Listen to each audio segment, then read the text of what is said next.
नमस्कार प्यारे बच्चों, जय हिंद। मैं परिहार सर आप सभी का मेरे इस YouTube channel primary digital study में स्वागत है। प्यारे बच्चों, आज के इस वीडियो में हम कक्षा दूसरी की भाषा भारती का पाठ 11 सीखने जा रहे हैं और इस पाठ का नाम है ऋतुएं। आप सभी को कक्षा दूसरी की हिंदी की पुस्तक ओपन करना है और पाठ आपको 11 निकाल लेना है। तो बिना देर किए हुए हम वीडियो की शुरुआत करते हैं और इस पाठ में जो कविता दी हुई है उस कविता को हम पढ़ना शुरू करते हैं। तो जैसा कि आप स्क्रीन पर देख रहे हैं, ये पाठ 11 है और इस पाठ का नाम है ऋतुएं। इस पाठ में हम क्या क्या सीखेंगे?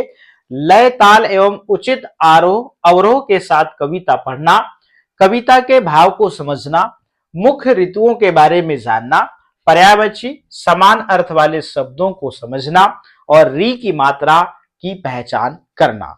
तो आप देख रहे हैं यहाँ पर ये बच्ची ने छाता ली हुई है और बारिश हो रही है। इसका मतलब आप सभी जानते हैं कि 365 दिन एक साल में होते हैं। ऐसा तो नहीं होता कि 365 दिन हमें ही गर्मी लगती है या फिर 365 दिन ही बरसात होती है या फिर 365 दिन ही ठंड लगती है।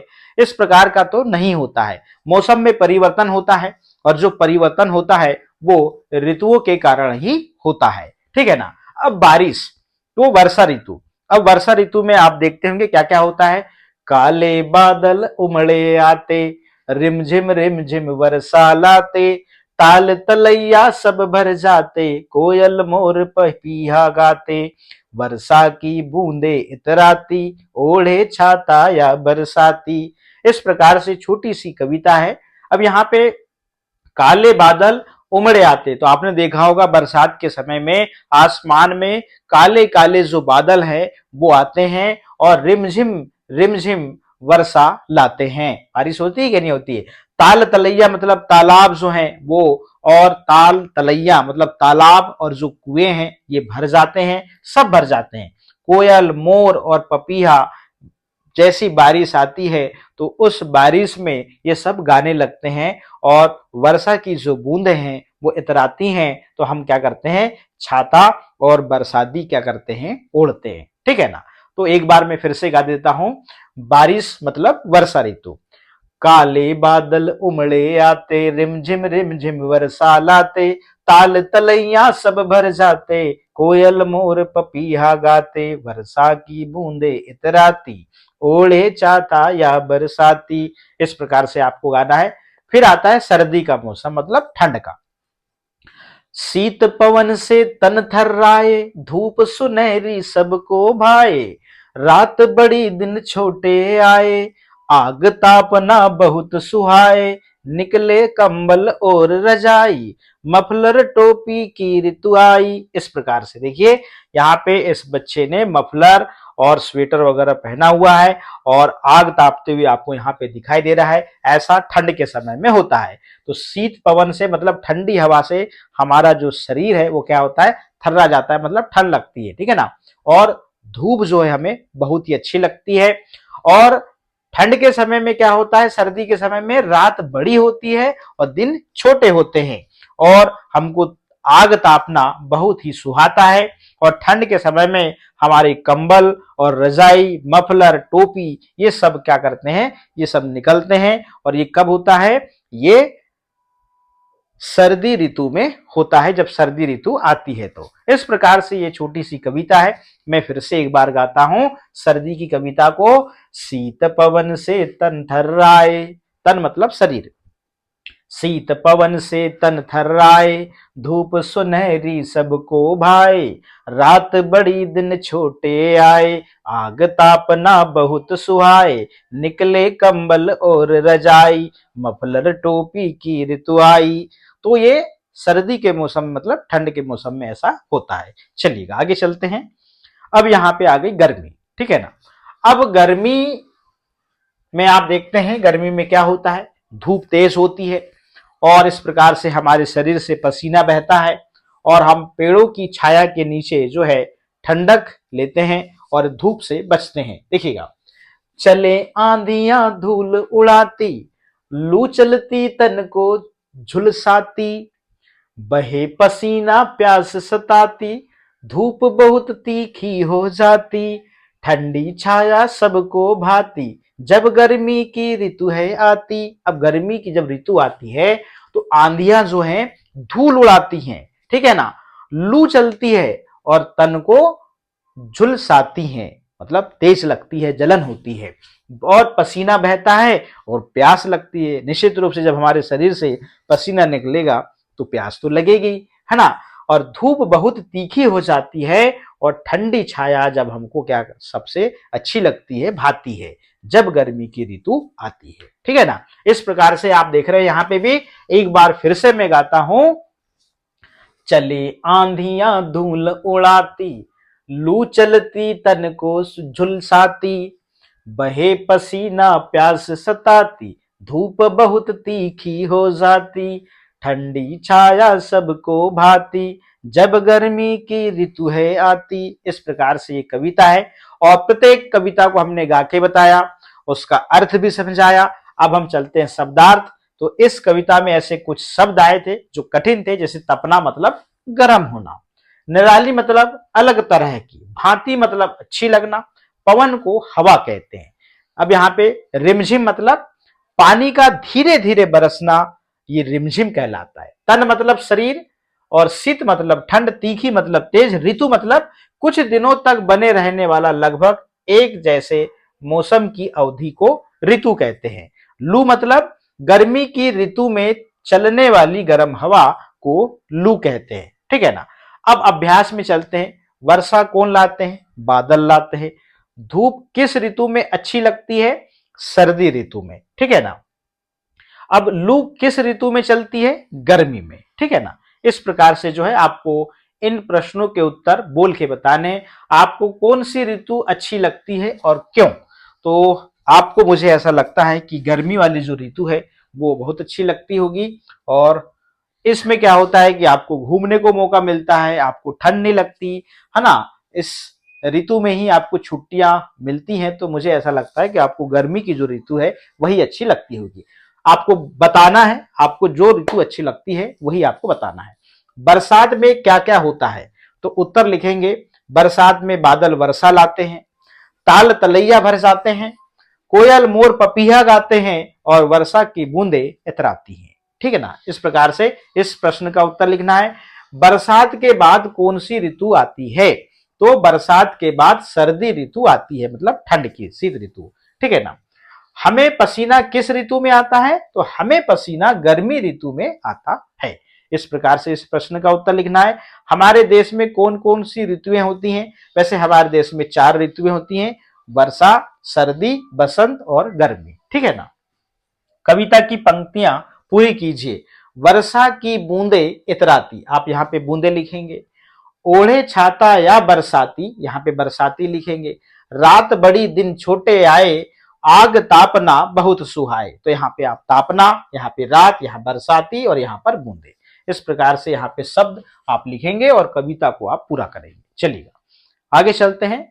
यहाँ पे ठंडी छाया सबको भाती, जब गर्मी की ऋतु है आती, तो यहाँ ठंडी और यहाँ पर गर्मी शब्द आप लिखेंगे और कविता की इन लाइनों को आप पूरा करेंगे। जोड़ी मिलाना है।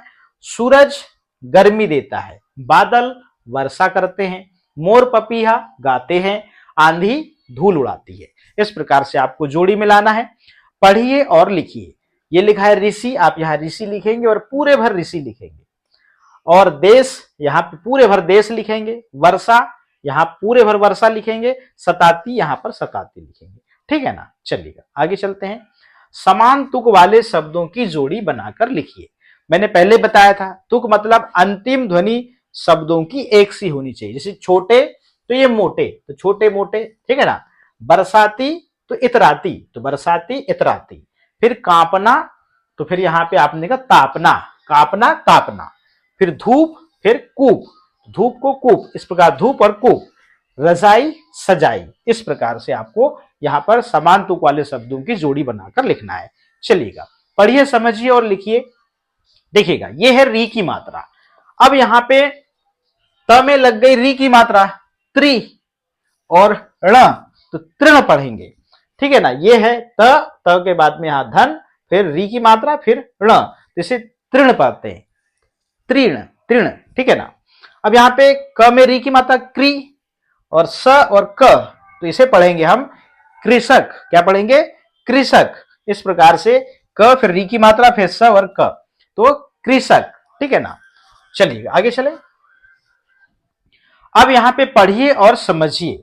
आप यहां पे देख रहे हैं बादल, मेघ और घन, तो ये इन्हें हम पर्यायवाची शब्द कहते हैं। यहां पर तीनों शब्द का अर्थ एक ही है। मतलब यूं कहें, आज जैसे हम अकेले हैं तो हमारा स्कूल का नाम अलग है, हो सकता है हमारे घर में हमें कोई बंटी कह के बुलाता होगा, या हो सकता है हमारे मामा गांव में कोई सोनू कहता होगा, मगर आप हैं तो एक ना। तो वैसे ही आप इन शब्दों को समझे, बादल को मेघ भी कहते हैं और घन भी कहते हैं। ठीक है ना। अब यहाँ पे सूर्य, सूर्य को रवि भी कहते हैं और सूरज भी कहते हैं।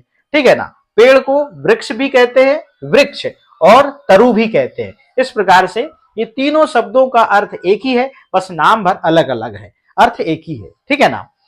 अब यहाँ पे पढ़िए, समझिए और लिखिए। जैसे चलता तो चलती, बहता बहती, निराला निराली, ऐसे आपको लिखना है। अगले पेज में चलते हैं। लगता लगती, काला काली। शब्दों को सही क्रम में लिखकर वाक्य बनाएं।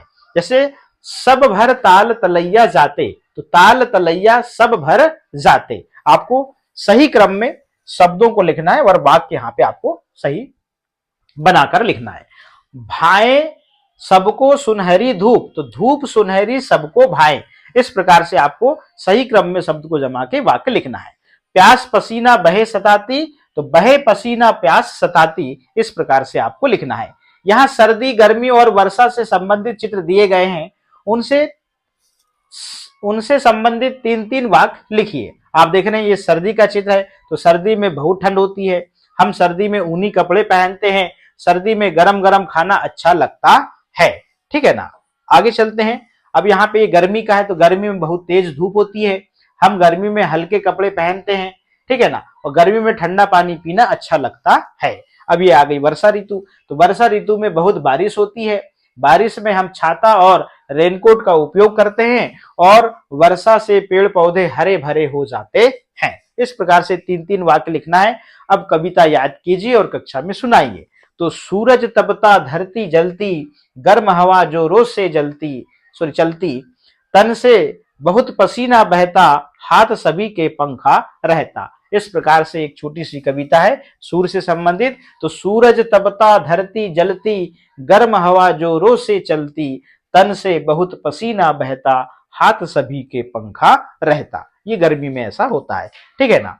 अब यहाँ पे देखिएगा, आरे बादल काले बादल, गर्मी दूर भगा रे बादल, रिमझिम बूंदे बरसा बादल, झम झम पानी बरसा बादल, लेकर अपने साथ दिवाली, सर्दी आई बड़ी निराली, शाम सवेरे सर्दी लगती, पर स्वेटर से है वह भक्ति। तो ये ठंड है। ठीक है ना। यह भी जानिए, इंद्रधनुष में बैगनी जामुनी नीला हरा पीला नारंगी और लाल रंग होते हैं। तो इंद्रधनुष के रंगों का क्रम जानने के लिए बेजानी हप्पी नाला याद कर सकते हैं। तो इंद्रधनुष आपने देखा होगा बरसात के समय देखने को मिलता है, तो उसमें बैगनी जामुनी नीला हरा पीला नारंगी और लाल रंग होते हैं। इस प्रकार से इसको यदि आपको याद रखना है तो इसके लिए एक शब्द याद कर लीजिए, बेजानी हप्पी नाला। तो बै से बैगनी, जा से जामुनी, नी से नीला, ह से हरा, पी से पीला, ना से नारंगी और ला से लाल। इसको याद कर लीजिए। इसी तरह आसानी से याद करने के और तरीके खोजिए। कौन, कहां, किसने, कब शब्दों की सहायता से प्रश्न बनाकर खेल खेलिए और सबसे अधिक प्रश्न बनाने वाला जीतेगा। तो ये दिया हुआ है। अब करने की बारी है। सर्दी से बचने के लिए हमें क्या करना चाहिए, चर्चा कीजिए। बरसात में क्या सावधानी रखनी चाहिए, सर्दी गर्मी और बरसात के मौसम में कैसे कपड़े पहनते हैं, चर्चा कीजिए। सूरज और बादल का चित्र बनाकर रंग भरिए। बूझो तो जाने, कभी आकाश में दिख पड़ता अर्ध चक्र सतरंगी, कहो कौन जो शांत मनोहर वर्षा ऋतु का संगी। तो ये है इंद्रधनुष। ठीक है ना। इस प्रकार से हमने इस पाठ को कंप्लीट कर लिया है। और प्यारे बच्चों, तो इस वीडियो के माध्यम से हमने कक्षा दूसरी की हिंदी के पुस्तक का पाठ 11 जो है हमने इसको कंप्लीट किया। तो आज के इस वीडियो में इतना ही। फिर मिलेंगे हम नेक्स्ट वीडियो में नेक्स्ट चैप्टर के साथ में आप सभी का बहुत बहुत धन्यवाद।